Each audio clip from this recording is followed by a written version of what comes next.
Halo teman-teman semuanya, Assalamualaikum. Welcome to my channel Aci Holiday and Family. Buat teman-teman yang gak mau ketinggalan info update seputar tempat wisata di Brastagi dan info-info update tentang Villa Brastagi dan sekitarnya, jangan lupa untuk subscribe, like, and share channel Aci ini ya. Terima kasih semuanya. Assalamualaikum. Halo teman-teman semuanya, ketemu lagi bareng Aci. Kali ini di video kali ini Aci agak sedikit berbeda ya teman-teman.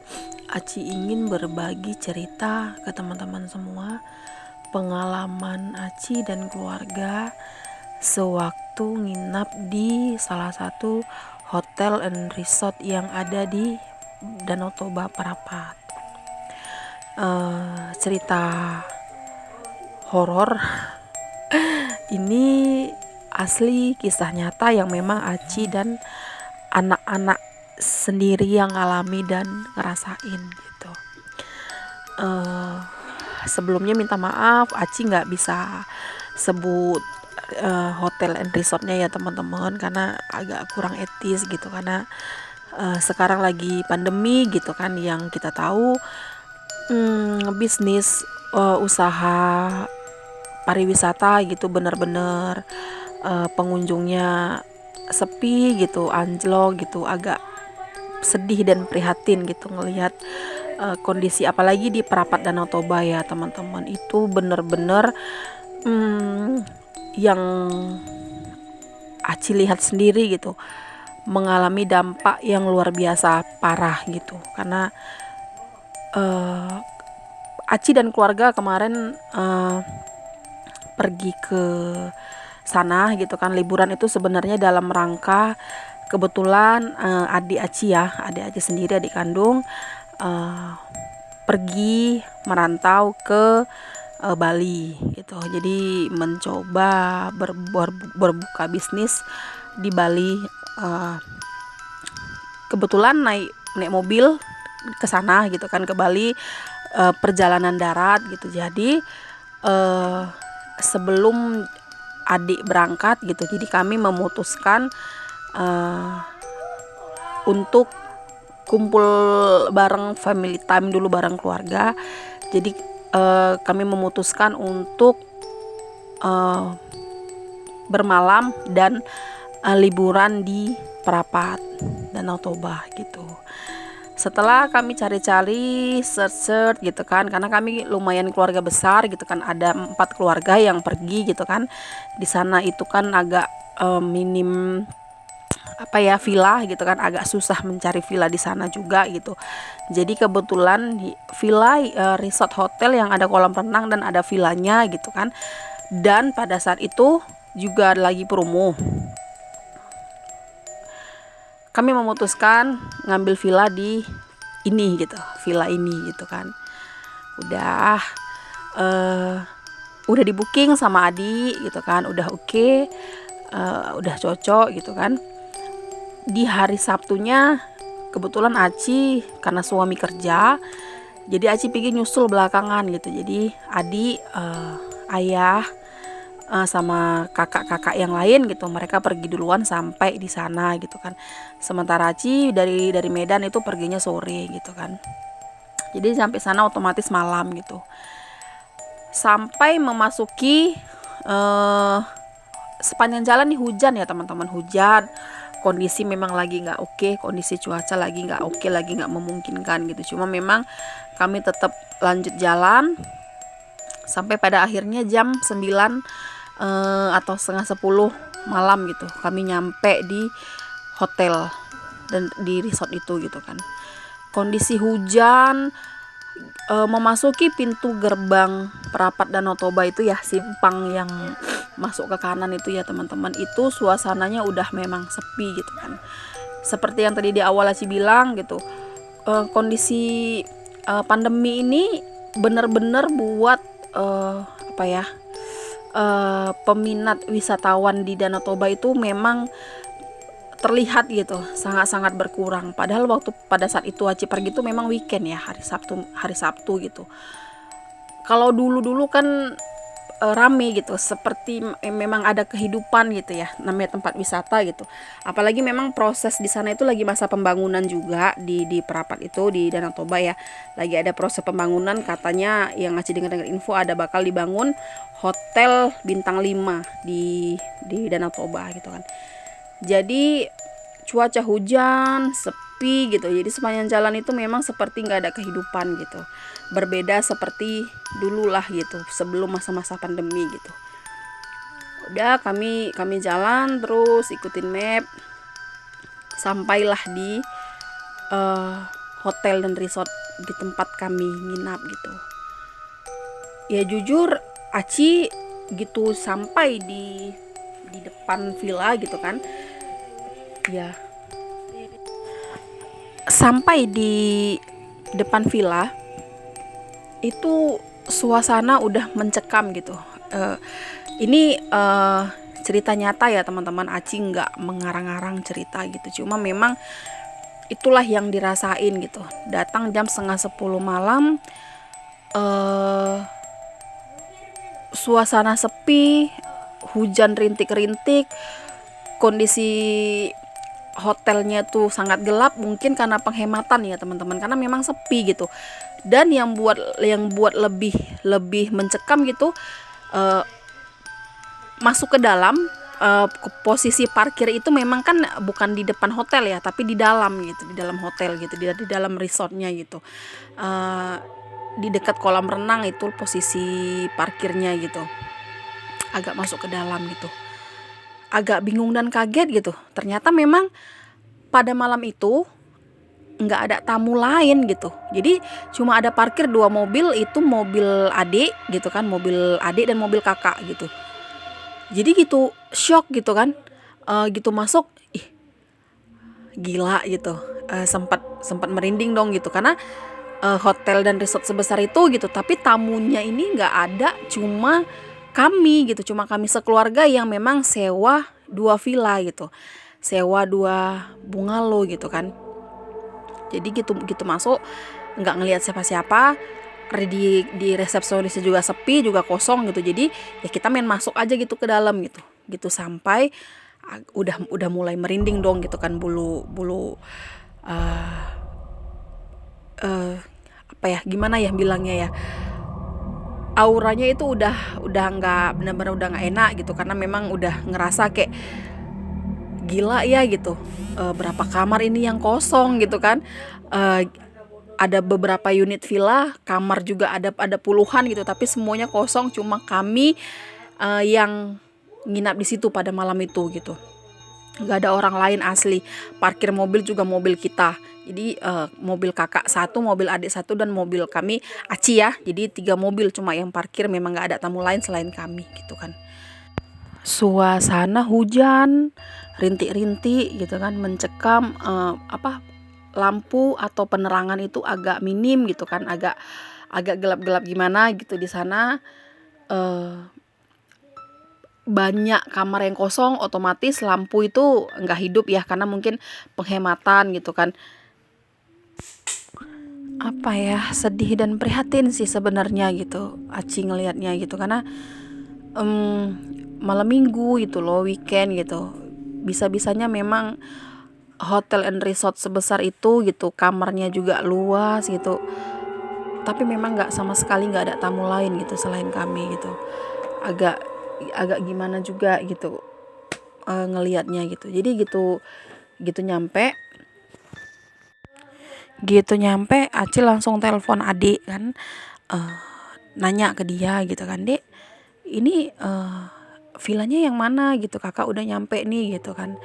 Terus adik jawab, yang satu yang di depan kolam kak, yang satu lagi yang seberangnya gitu. Jadi kebetulan villanya itu atau bungalow-nya itu dia posisinya gitu ya, depan-depanan gitu, yang nggak gitu jauh lah gitu. Yang satu dekat kolam renang, yang satu lagi di seberangnya gitu, nggak bergandengan gitu. Jadi kami misah gitu, yang satu di kanan, satu di kiri gitulah ibaratnya gitu ya kan. Jadi ternyata udah dibagi gitu kan. Aci masuk gitu kan, ya mungkin karena gimana ya, villa atau hotel yang udah lama nggak ditempatin gitu kali ya mungkin kan. Jadi karena kebetulan pandemi gitu, mungkin sepi tamu gitu. Suasana horor dan menyeramkan itu bener-bener mulai dari buka pintu pertama gitu. Aduh, ini kok gini amat ya gitu. Tambah lagi memang eh, bangunannya yang agak kurang dimengerti gitu sih. Agak eh, beda dari bangunan villa yang lain lah gitu. Dia memang villa kecil tapi lebih tingkat ke lantai 3 gitu. Jadi di lantai bawah buka pintu itu langsung kamar mandi, ada ruangan kecil, naik ke atas tuh lantai 2, itu di situ kamar sama meja makan, sama ada kayak dapur, kamar mandi, ada balkon. Baru naik ke lantai 3, itu ada kamar lagi gitu, sama kayak ada ruangan keluarga gitu. Jadi dibagilah untuk tidur malamnya gitu, kayak Aci sama adik Aci di villa yang sebelah kiri gitu, yang villa yang satu, dan ayah sama ibu gitu kan di villa yang sebelah kanan sama kakak-kakak gitu. Jadi kami villanya untuk tidurnya dibagi 2 gitu. Jadi karena Aci pun datang udah malam gitu, suasananya udah memang jam 9:30 hampir jam 10 malam gitu. Udah capek juga kan, jauh perjalanan dari Medan gitu mau ke sana gitu. Jadi memang nyampe sana itu kami tuh cuma ngobrol-ngobrol sebentar gitu kan. Habis itu balik lagi ke kamar masing-masing gitu, ke villa masing-masing. Kami udah memutuskan untuk udahlah tidur aja gitu. Besok pagi lagi lah sekalian bawa anak berenang gitu. Memang kebetulan di villanya itu di hotelnya itu ada kolam renang gitu. Udah jadi kan entah kenapa lah ya pada malam itu naik tangganya lumayan tinggi gitu. Aci kebetulan capek banget gitu pada saat itu kan. Di kamar bawah itu udah ada adik sama suami kan yang tidur di kamar bawah. Jadi kami untuk Aci dan keluarga itu dapat di lantai 3 gitu. Udah bilang sama suami gitu kan, sama anak gitu kan,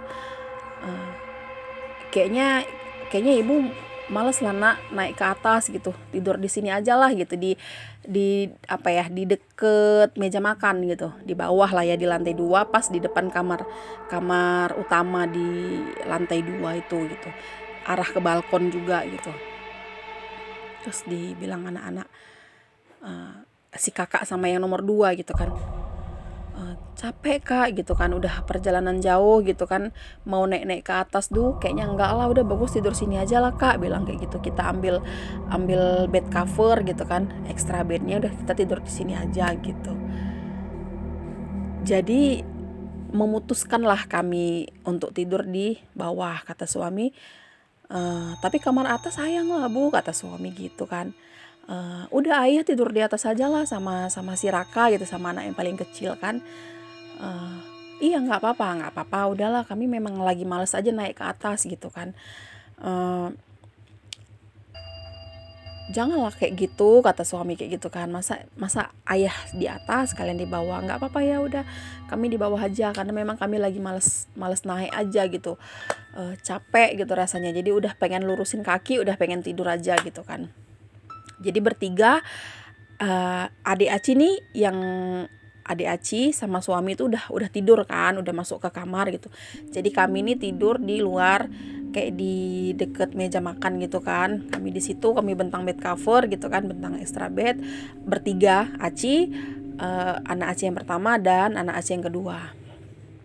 Jadi kami bertiga tidur di bawah, suami sama anak Aci yang paling tidurnya di atas gitu. Jadi waktu berlalu, Aci ngeliat jam sudah masuk jam 11 malam gitu kan. Tapi kami bertiga ini di bawah masih belum bisa tidur ya teman-teman gitu. Nggak tahu ya, Aci masih lihat-lihat handphone gitu kan, lihat Instagram. Si kakak karena dia memang hobi baca gitu kan, dia masih baca-baca gitu. Dan si Atar, anak Aci yang nomor 2, dia udah mulai memejamkan mata gitu, walaupun belum sepenuhnya tertidur gitu kan. Waktu terus berjalan gitu kan, masuk jam setengah 12 malam gitu. Kami juga masih belum bisa terlelap, tapi Bang Atar udah tertidur gitu. Sampai jam setengah 12 malam tinggal Aci nih sama Kak Najwa gitu yang masih belum bisa tertidur gitu kan. Cuma posisi Aci lagi rebahan gitu, lagi tiduran, sementara Kak Najwa posisinya lagi duduk gitu, duduk meringkuk sambil lihat HP gitu kan. Jadi pada pas malam itu yang terdengar kami gitu, sama-sama berdua nih sama Kak Najwa gitu kan, aduh Aci merinding, dari villa seberang tempat kakak Aci nginap tidur sama ayah sama ibu gitu kan ada ponakan tuh umur 2 tahunan gitu kan, masih teriak-teriak gitu, masih lari-lari, main-main, berlarian, ketawa-ketawa gitu sama Pak D-nya gitu, sama abang ipar Aci gitu kan. Yang kedengaran kami begitu dekat suaranya, begitu nyata gitu, sampai kami berpikiran sama Kak Najwa gitu kan, anak Aci bilang, Kak, aduh itu si Meka kok masih ini ya, kok masih main-main ya, padahal udah jam setengah 12 gitu. Duh, anak itu apa sih udah sampai tengah malam gini kok masih belum tidur gitu. Kayaknya orang tuh lagi main-main Kak di balkon gitu. Ayo Kak kita tengok gitu kan. Berdua lah kami sama si Kak Najwa buka pintu ngelihat ke balkon gitu, dengan harapan mungkin gitu buka pintu langsung melihat ke arah villa yang depan-depanan gitu kan, bisa hai Meka gitu, berharapnya sih gitu. Tapi apa yang terjadi itu, kami buka pintu ke balkon ngelihat sama sekali nggak ada orang. Ya Allah, kalau itu benar-benar, bahkan Aci cerita ini benar-benar merinding. Itu benar-benar nggak ada orang, teman-teman, nggak ada orang sama sekali. Sampai keluar pintu itu senyap, yang ada cuma hembusan angin malam itu yang dingin, suasana sepi. Bingung dong kami sama si Najwa gitu, karena kami berdua sama-sama denger gitu suara ponakan dan abang di situ, benar-benar masih jelas banget gitu. Udah gitu kami udah memutuskan, Kak udah masuk lah yuk, bilang kayak gitu kan, tutup pintu gitu. Sampai ke dalam gitu, udah kami tutup pintu, masih juga terdengar jelas suara Meka lagi main-main gitu, lagi lari-larian, teriak-teriakan sama abang ipar sama Pak D gitu kan. Tapi udahlah gitu kan, mungkin karena mereka mungkin nggak di balkon gitu mikirnya, mungkin mereka ada di dalam tapi mereka berlari-larian gitu. Ya udahlah, kami diam, hening sejenak, tapi kami tetap nggak bisa tidur juga. Jadi pada saat itu anak Aci yang laki-laki ya, yang nomor 2 nih udah tertidur dia. Tinggallah Aci sama anak Aci yang tertua gitu, Kak Najwa. Jadi di dalam keningan kami ini tiba-tiba kami sama-sama dengar suara tangisan gitu. Jadi dari yang kami dengar gitu, suaranya ini benar-benar deket banget gitu. Sampai gitu kan dia gini,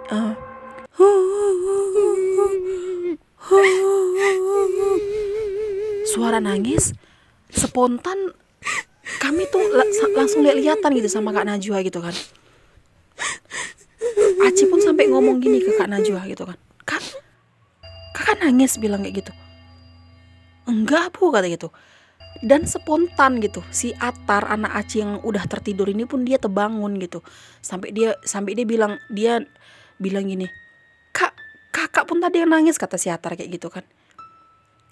Apanya Tar, nggak ada loh aku nangis, kata kayak gitu, kata anak Aci yang si Kak Najwa gitu. Orang aku aja pun denger itu suara kau, kata kata si Atar. Nggak ada loh, bukan aku loh yang nangis, kata si Atar.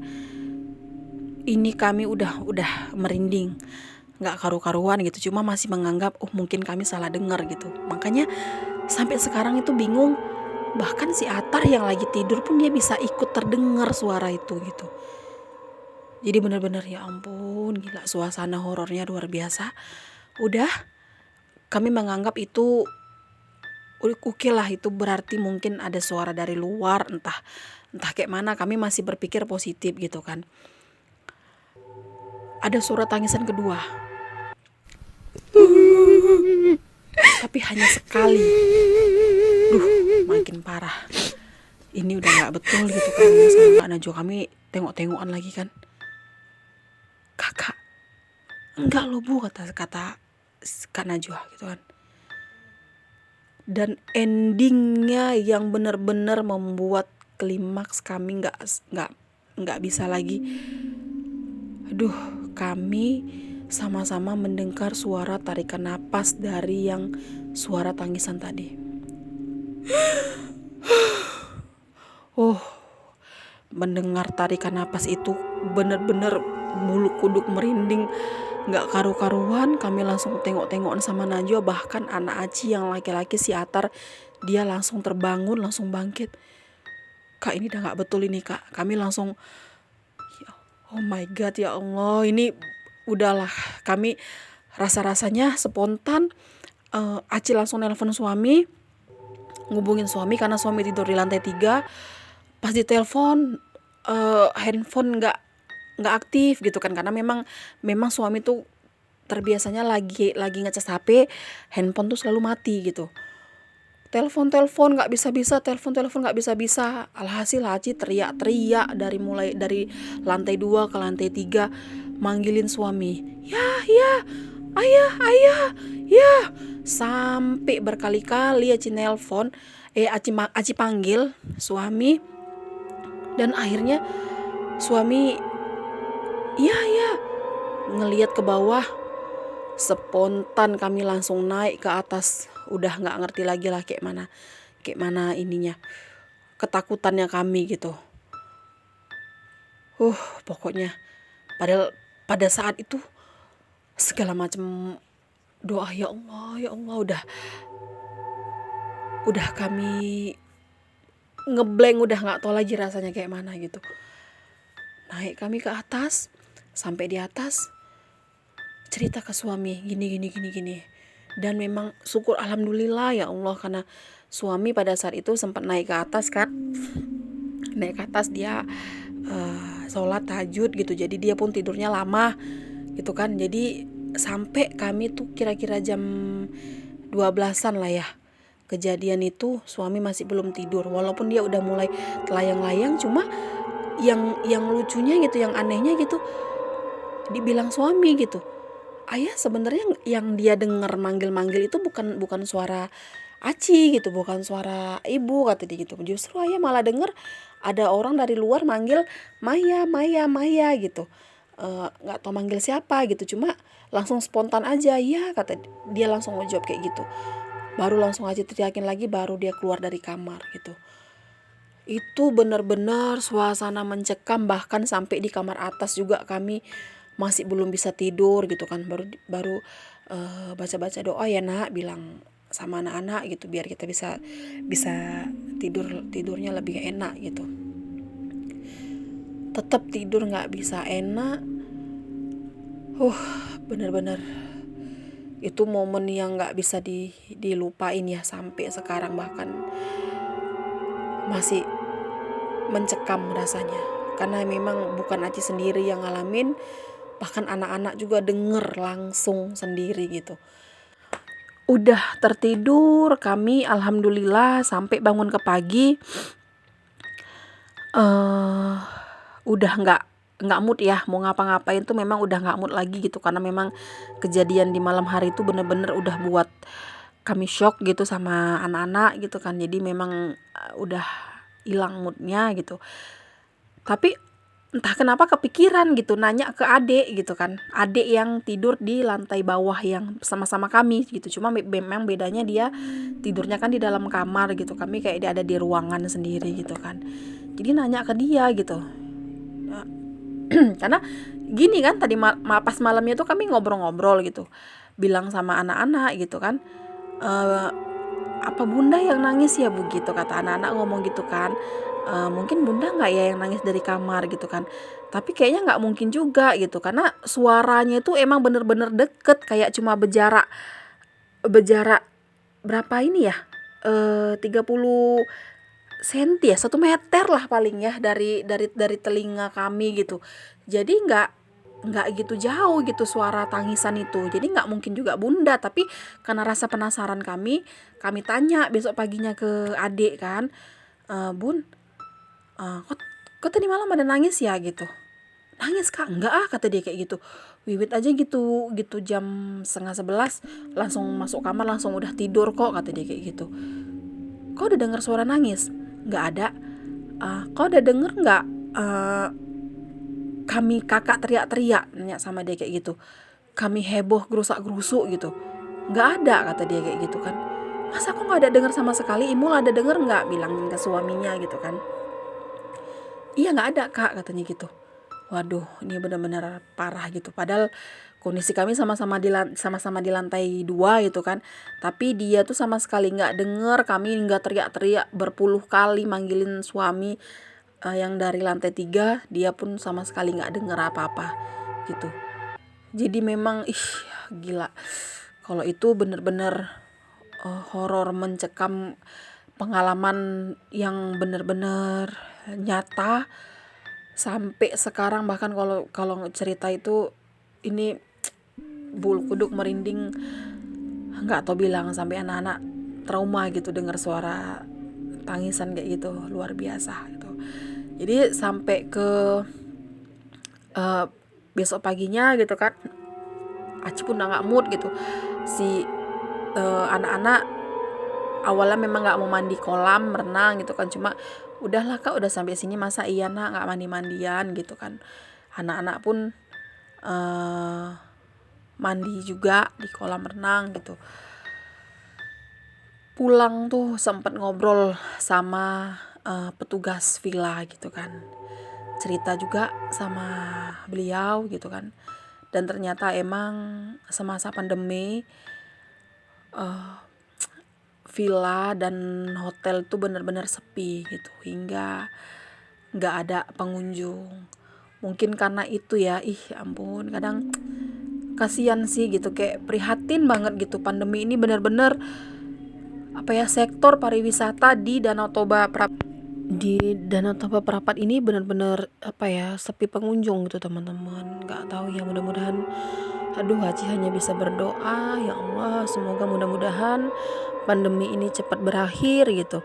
Karena Aci kan memang usahanya gitu kan di bidang wisata gitu kan, apa, travel agent sekaligus bagian pemesanan villa, penyewaan villa, rent villa gitu kan. Memang di Brastagi itu walaupun pandemi, tapi peminat wisatawan tuh masih lumayan rame gitu. Jadi nggak begitu signifikan berkurang gitu dibandingkan di Perapat ya. Karena memang kemarin Aci sempat ini ya, sempat langsung datang tuh memang hotel banyak yang sepi kecuali hotel-hotel bintang ya. Kalau hotel-hotel bintang kayaknya mulai, kalau kayak dulu mungkin iya banyak penurunan, tapi belakangan ini hotel-hotel bintang 4 udah mulai stabil gitu. Cuma memang hotel-hotel yang hotel bintang 3 gitu yang menengah ke bawah lah ya, yang harga-harga 500-an ribu ke bawah itu mungkin agak kurang rame gitu, kurang banyak pengunjung gitu. Betul-betul sedih lah gitu ngelihatnya gitu ya, karena memang dari puluhan bahkan ratusan mungkin itu ya kamar benar-benar kosong gitu.